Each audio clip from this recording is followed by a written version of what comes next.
Bakit ka bumaba? Vamela. Mukha naman po siyang mabait. Pero hindi ko po kasi... Mukha din siyang bad boy. Eh, yun Mukha ba po yung siyang hindi... vampire?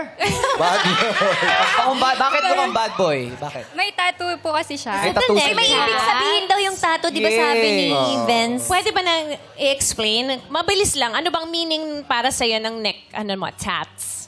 Inspiration po. Kasi nga po, ngayon nga po, dahil namatay yung partner ko, galing po ako sa depression. Kumbaga, kaysa po masayang yung buhay ko, yung katawan ko po yung parang naging way ko para mag-move on. Kaya may dahon-dahon, that's Yes. your rebirth, new Yes po. growth. Yes po. Yung pala malalim ang ibig sabihin ng neck tats. Hindi lang pala parang... Yan po siya talaga, basta- hindi naman miyembro ka ng grupo. Hindi ganun. po. Parang design lang. Yun lang Parang pala design lang. yun ang ibig sabihin ng tattoo niya, Con. May Pero reminder. mukha lang daw bad boy. Ayaw mo ng maraming tattoo na lalaki. Yes po. Ah. Mukha naman po siyang mabait.